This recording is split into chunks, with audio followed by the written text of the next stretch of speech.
Good day, radio listeners. Welcome to this edition of the Pure Sex Radio broadcast. We are glad to have you here with us again. Yes. My name is Jonathan, and I'm here with Steven Cervantes. So I'm glad to be here, too. Yeah, man. I tell you what, we are 2019. Wow. I don't even know how to wrap my head around that because, when I think about when I graduated high school and thought just, that even the change of the millennium, going to 2000 seemed like it was light years away still. And now we're 19 years into this 21st century.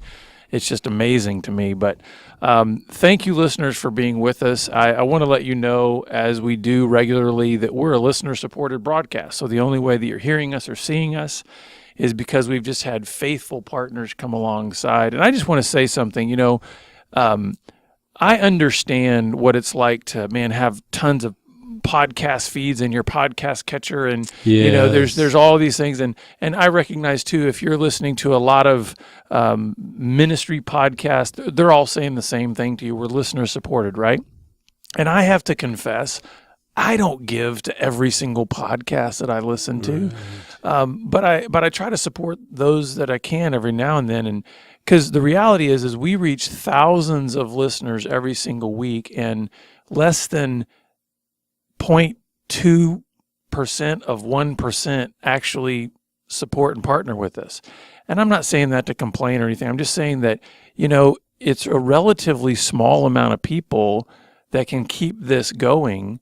And we're just thankful for those few that decide, to come alongside and support. And so even just if a handful more were willing to actually come alongside, that would help with expansion and growth and some of those kinds of things. But I want to say thank you to those of you who do support this ministry, and just encourage any of you that are feeling prompted to give, to simply go to puresexradio.com and click on the donate link, and you can learn about the ways that you can partner with us.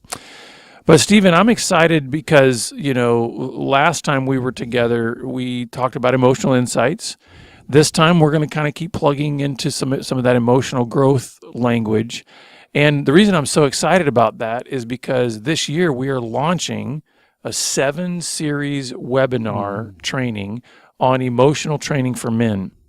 And the first one of those sessions is coming up January 11th at 11 a.m. Central Standard Time here in Texas. We want you to register for that. Even if you can't make the live time on January 11th, register, because then you will be able to get access to the video recording of that. But we're going to do a 7-part series, and if you just register now, you'll get access to all 7 webinars. We are asking for a suggested donation of only $7, but and of course any donation you want to make towards that would be helpful. If you absolutely cannot afford that, you can still register for the webinar series and get access to the videos. But January 11th, the first one's coming up. Go to puresexradio.com and click on the webinars link, and you can actually sign up for the webinar. And so, Stephen, we're going to kind of continue some of this emotional training. Yes. So one man inspired me. Isn't it interesting how it just takes one person to move you forward? They give you a thought, an idea, and it's like, wow, I'm going to piggyback on what's happening in your life, and I'm going to build on that too. So I came up with a 7-day proclamation for any man who wants to work on emotional growth this year. I want you to change it, use any wording you like, but I'm going to give you an outline. And you may have to listen to this and stop it and start it. Well, we'll include this as a PDF in the show notes. We'll make sure, yeah. Okay, good. And I'm thinking I might change a little bit of wording here. Is that I typed this quick. There may be a typo, or maybe you want to send out the clean version. Let's do that. We'll clean it up at the end. Okay, good. Don't you listeners love how we just kind of make our plans while we're on the program? It's a podcast. So your family. Welcome to the production. There you go. So I'm proofing it as I go here, going on like that, on like that. Okay, he'll fix it. So for 7 days, you're going to make this proclamation, and I'd cover it in prayer. So beginning, ending, before you do it, cover it in prayer. But you say this proclamation to your wife, okay? A husband would say this to his wife. Now, a wife can write her own proclamation about growth. That's fine too. But this is written for men. We like to come alongside men and nudge them forward. And at the bottom of I want you to print it out, type it, but I want you to initial and date it every day you do it so you can see your progress for 7 days. And then I'd be curious to see what happens. What does God want you to do on the 8th day and the 9th day? Write another script, focused on it. But whatever, you're going to use this as your 7-day starter. And I would just say this, by the way, if you're willing to even just share with us kind of the outcomes of the results of this, we can do that confidentially for sure. We'd love to hear about that. You can email that to us at mypoint@puresexradio.com. So we'd love to even just hear any feedback you have for that. So as I read this, you tweak anything you need to tweak on yours. So here goes. I've told myself I can live just fine without doing any emotional work. However I started, I'm just fine. I'm just going to marriage as an adolescent and a young adult, and whatever I got, I'm greatly equipped. I don't have to do emotional work. But I told myself in the past that I can live just fine without doing it. Number 2, but today I'm admitting that stunting myself emotionally not only stunted me, but it's hurt my wife and stunted our relationship. I'm taking ownership of that today. Mm-hmm. I'm going to make a couple of comments. Well, I would just say, as far as that first point, it's kind of like the old saying, well, how has that worked for you? Just saying, I'm fine without emotions. In some ways, it's almost like a defensive response, because the reality is somebody who's making that statement is probably recognizing that I'm actually not doing too fine, trying to disengage emotion and say it's not part of my life, because the reality is every human being is an emotional being. So even if you say, I'm going to shut myself off, I'm not going to do emotions, you're not going to connect with anybody. And you're probably going to be a miserable person for all of those people, because the people that do want to be a very shallow person. Well, the people that do want to be emotionally healthy are realizing they can't connect with you either, and it becomes a very frustrating process. That's the danger. If your emotions aren't working, you can have an emotional connection, a dialogue, a depth. We're going to talk about sports and weather and politics, and that's why I think the second insight is very important. He's realizing that is untenable. I can't actually not do emotions, because I'm realizing that when I try to connect with my wife, it doesn't work. So it's not just about me being stunted emotionally, but my stuntedness is then causing a stuntedness in our relationship. In the marriage, in the family, right? In our friendships, right? Everywhere. Yeah. Yeah. Good. So that was 2. So I'll stop after everyone. It'd be that. Otherwise, I'll read a bunch. So number 3, in the past, I blamed my wife and said things like this: she's just too emotional. You know how women are. They're too emotional. Oh, my. Why does she act that way? I don't know why she lets her feelings get hurt. She's just too emotional. That's the problem. Well, in the last session, we were talking about this guy who says, I'm gonna take charge of my own emotions, right? Yes. So the way I would say that a better way to respond to this for a guy who instead of just saying, pointing the finger at her and saying she's too emotional, what if he then stops and says, okay, in terms of taking charge of my own emotions, maybe what I need to recognize in this moment is I'm not emotional enough. Yeah, I'm a 0. Yeah. And she's running hot right now. So if I were even just a 50, I would recognize she's not that far off. We're not. Now, I'm not ever saying that it's always a 1-to-1. Mm-hmm. I do think the ways in which emotion is expressed and all that, there's a difference between men and women in terms of how that works. But if, like you said, if a guy has been running at 0 in terms of his emotional self, then even a 2 or 3 is going to feel like she's too emotional. Yeah. And so I think part of this is, again, recognizing I need to own my own emotions and recognize I'm flat and I need to rise up. Why is it so hard for men? As I saw you do that, I need to take responsibility myself. It's almost like you were pressing in, going, I got to do this. I got to do this. You got to do this. We got to do this, guys. We got to do this work. Mm-hmm. But look, my father never talked emotional. Life was about fixing things and breaking them, fixing them, making them better and tearing them down and putting them back. It was like work. One time my father said, I was painting a fence, and I didn't know where to start. And he said, he walked away and he came back. He said, "What are you doing?" "I'm looking at the fence because I don't know where to start, at the top or the bottom or the right or the left." He said, "I didn't tell you to think. I told you to work." I started slapping paint wherever there was a board. Oh, You know, yeah. it wasn't like we were having a work moment and what's going on, how you doing, and we're not having just work. Nothing else is required of you, son. Just work. And that's just it. So then that mentality, when taken into the home and into the marriage, right, is basically saying, "Hey, I didn't ask how you felt about it. Just we're going to pay that bill." And we're going to, so it's it causes us to think that even relationships are purely about function. Like, what's the outcome, pragmatically supposed to be here, not the emotional connection.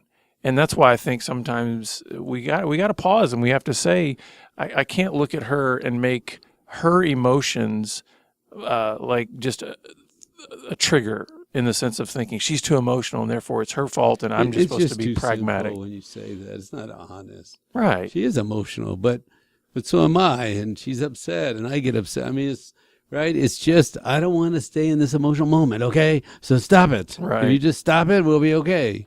So number 4, I have lived like a man with my logic, and with my body, and with my faith.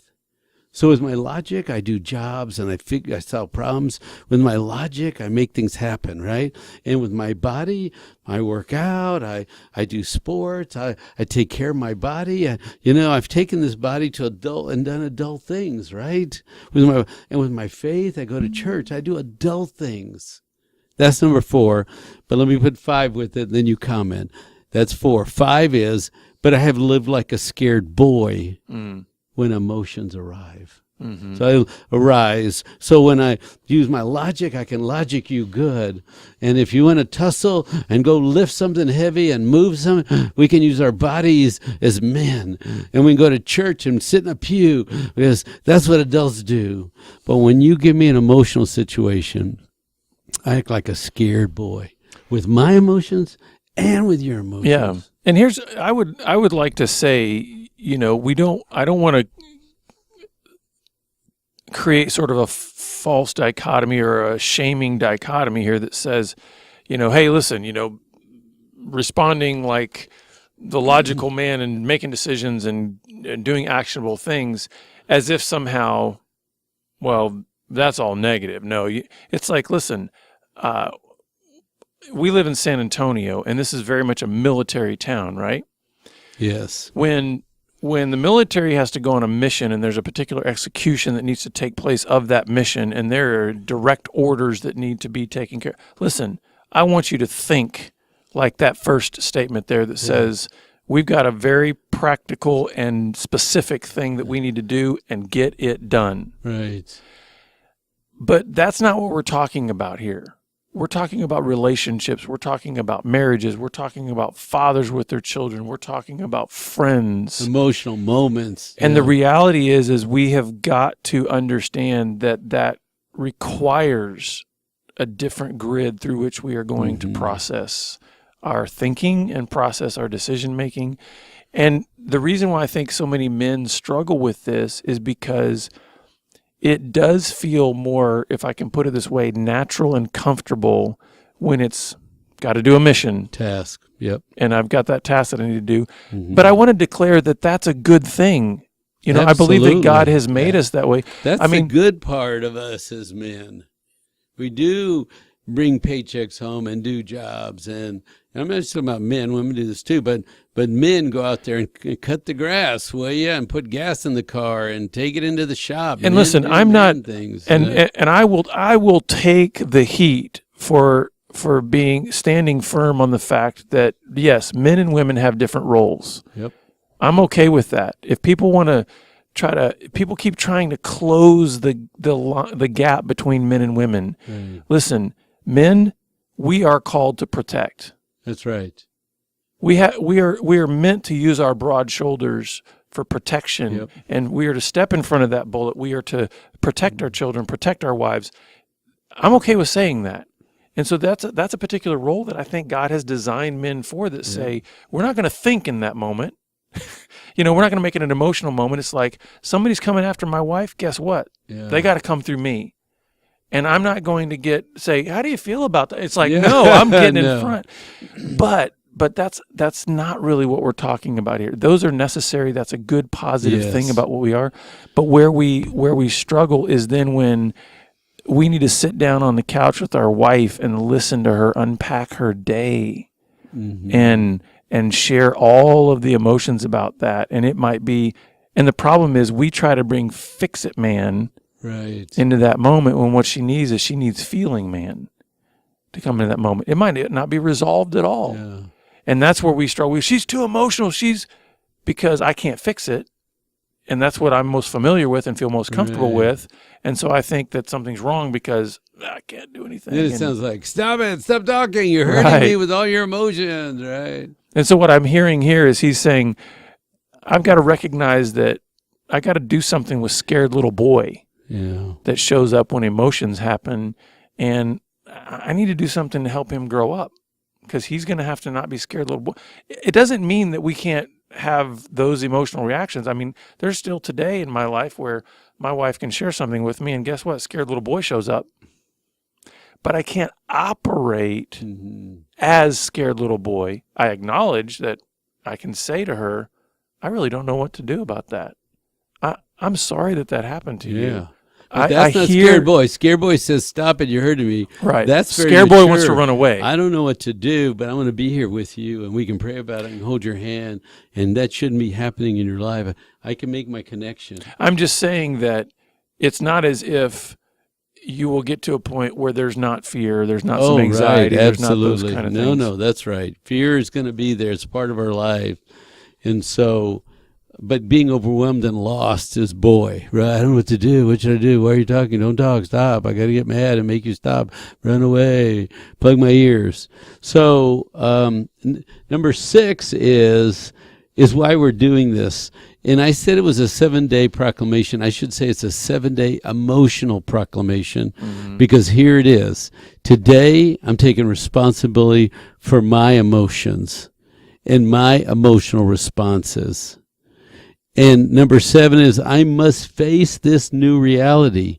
I am running an emotional system. I have emotions. I need to befriend my emotions. I need to know how my emotions work. And we just cued you in. Sometimes you feel like a scared boy. You're going to run away, or you're going to practice adult skills. Just stay. Hold the moment. Ask for wisdom. Do adult. Or you're going to may stop. Don't talk. I don't like it. You're hurting me. Don't tell me you're not happy. And then I think 8 even rolls into this kind of series here of saying I'm responsible for my own emotional system. That's good. So I almost look at 6 and 8, where 6 says I'm taking responsibility for my emotions, and 8, which says I am responsible for my own emotional system, kind of in the same way that, like, when I think about 1 John 1, and it talks about, if we say we have not sinned, we deceive ourselves. And then later it says, if we say we have no sin, we make God a liar. So it's almost like doesn't that seem redundant? And in some ways, it's like you're just looking at the same thing from 2 different angles. Like in this, in number 6, I feel like he's saying, I'm going to engage my will, because I have to actually take responsibility for my own emotions. I can't pass that ownership to somebody else, right? I'm gonna engage my will, and I'm going to take responsibility. The other one, when it says I am responsible for my own emotional system, is it's realizing kind of the positional statement there of, guess what? Whether you engage your will, you're still actually responsible for your own emotional system. Does that make sense? So in the one, it's like saying, I'm going to take responsibility. The other one is saying, did you know, Stephen, that even if you don't take responsibility, it's still your responsibility? Right. Yes. Yes. One is taking in and taking the right stand, right? One is just telling you how it really is. Okay. You know what I mean? Yeah. So one is saying, whether you take responsibility or not, at the end of the day, you're still responsible for your emotions. So, yep. I don't know if that makes sense. And the other one is every day I'm responsible. Right. One, I think, is I'm going to actively engage this project. And then the other one is at the end of the day, whatever I did, I'm responsible. It is what it for. is. Yeah, that's it's like even if you didn't own it, even if you didn't engage your will, you are still, it's like the truth is you are responsible for your own emotional system, regardless of how you think about it, regardless of how you respond to it, and whether you engage your will in it, you are responsible. That's kind of the truth statement. Yeah, that's good. The other one is him saying how he's going to respond to that truth statement, which is, yeah, I am going to own it. I'm going to take responsibility, and I'm going to engage my will to be responsible with my emotions. Yeah, and I like one because it's a starting point. And the other one, every day, how'd I do today? I'm responsible for my emotions. What'd I do today? When you said, okay, your abilities come up, okay, I'm responsible. What am I going to do? Every day, I have to deal with myself well. And I like the fact that he's also saying, I got to face this new reality. I have to face it. I can't ignore it. Yes. So number 9, I'll no longer use bad tools like lying, pretending, making excuses, running away, right? Blaming, shaming, all these bad tools. I'm going to stop using all those things like they somehow have a good ending. They don't have. When you pretend, it doesn't have a good ending. When you start lying and deceiving, you don't have a good ending. Making excuses, all that stuff. I'm gonna try to hold the moment, be responsible, be more mature. I don't need to do the kids. Okay, don't let them catch you. Hide it, lie. I love the recognition here of what those specific things are that are bad tools. Because I think there's some people out there that they've run this system so long, the bad system, the ignoring and the pretending and the lying and all that, they don't see the connection. They think that escaping into porn is just a perfectly fine way to respond to stress. It's like that's so ingrained. Again, we've talked earlier about blind spots, that sometimes we need something like even this document to come along and say, do you realize these are poor systems for running your emotional self? Yeah. So declare that. I'm not going to do these things anymore. Now, does that mean you're never going to tell a lie and no, but we're in a process of saying, I want to recognize and acknowledge this. That's why I think it's important to do this 7-day declaration, because it starts getting you almost creating a mantra in your mind of, exactly I'm not going to use these bad tools anymore. Yeah, I'm not going to lie. I'm not going to escape. I'm not going to run away. I'm not going to attack back. Those are just, they're coping tools for a moment, but they leave damage. And you practice bad and they hurt the person who's come to talk to you about the pain in their life. Yeah. They go, okay, I don't want to take a hit from you. I don't want you to have to leave the room because I told you I was struggling. Now you have to leave because you don't know what to do. So number 10, I want to live a pure, clean life of freedom, and I want to be a man of integrity. That's how we all start. I want to go back to my original start. I want to be light and clean and free and fun, not scared boy, curious boy who's out on an adventure to learn about life. I would even add to that, I want to be a man of integrity and innocence. That's kind of what you're describing. And I know that that's something that's very foreign to men in terms of thinking about themselves. We don't think of ourselves as returning to innocence. But there is a need for us to, in terms of building emotional health, recognize that is a pursuit of cleanness. The idea of, listen, I don't need to be stained by the junk of this world. I need to live in the world, but I'm not of the world. I don't need to be enmeshed in the dirtiness of the culture in the world. And there's something of an emotional maturity to that, to say, I can be clean. Yes. And the next one I want to feed in, I want you to keep going, because 11 is running a healthy emotional and spiritual program will help you live that goal.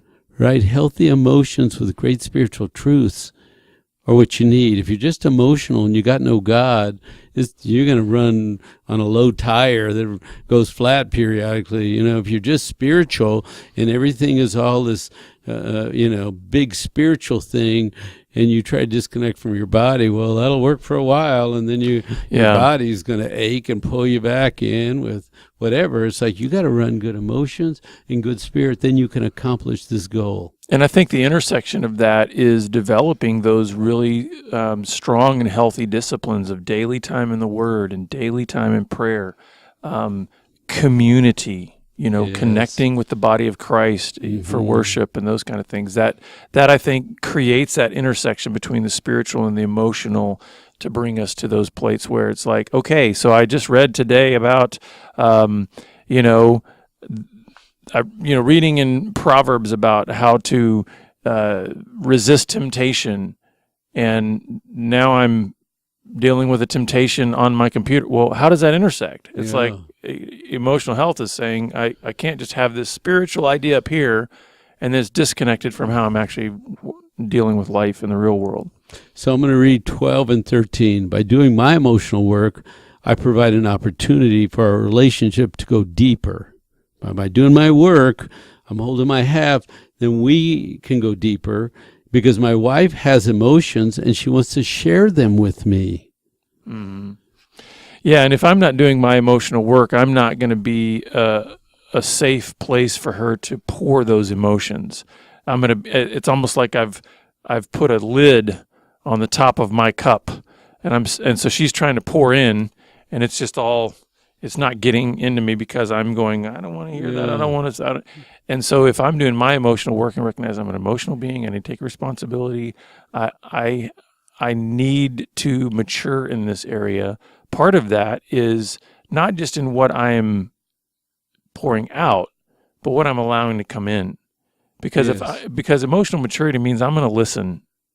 And I'm not gonna whine. I'm not gonna cry. I'm not gonna run away. I mean, I may cry, but what I'm saying is I'm not gonna be whiny about that. Or I'm not gonna say la la la la. Stick my finger in my ears and go, I don't want to hear it. That's good.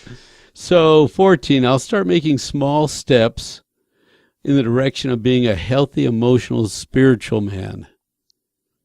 And 15 is please be patient with me. Please. Wives, please be patient. And let's put kind and supporting, right? Because when I'm on this journey, help me, stroke me a little, pat me on the back. The one word I love that you put in 14 is small. I'll start taking small steps. Yeah. Any step in the right direction is a good step. And so I think the key to that in terms of just helping a wife be patient is men be faithful in small steps. I mean, there might be a moment where you take a big step. That's great. But being faithful in small steps over a long time is how you travel 1,000 miles, right? Yes. It's just one little step at a time. And next thing you know, 20 years you wake up and you realize, man, this is a deep, emotionally mature, godly man. And it happened little steps over a long period of time. And I think that faithfulness in the little is what really helps a wife be patient. Because if she sees you continue to squirm and scream and resist, it's hard for her to be patient with you. Yeah. But if she sees effort going in little steps over a long period of time, it's like, I can get on that journey. That's good. So the last one, number 16, and ask God to please give me wisdom and insight about how you made me. Mm-hmm. Because the book is full of promises, the peace that surpasses understanding, right? Able to rest with the Father, finding joy, right? Just being faithful and I don't know, go back to rest. Mm-hmm. It's like, I think one of the highest needs we have is to rest together with each other and comfort one another. We fight our battles all day. We want to come home and rest with one another. And it's like, if the father is in the household and you're in alignment and she's in alignment, working on herself, you working on you, and we're just sharing about the battles of life, we can create a very restful place to nurture. So the last one is wisdom. That's good. And I would say too, maybe one area to go to get a great picture of this idea of the intimacy with which God knows us is just to read through Psalm 139. and just to kind of get a feel for that. But folks, we're gonna give you this PDF as part of the show notes, and so I would just encourage you to go through this, men, and make this proclamation every day for 7 days, and just see what happens. I think it's even a healthy experiment. Yes, and I love what Jonathan said. Would you tell us what comes to you on day 8 and day 9 and day 10? Because one man inspired this, and you might be the man that sends a suggestion for the next step that helps the brotherhood that's in training right now. Okay? So what happened in 7 days that he showed you about 8, 9, 10, 11, 12? And you can send that to us if you can go to our website, puresexradio.com. At the bottom of every page, there's a contact us link, or you can just email us at mypoint@puresexradio.com. We're out of time, but listeners, we're always grateful that you're with us, and we look forward to having you back here again next time on the Pure Sex Radio broadcast. God bless. Take care.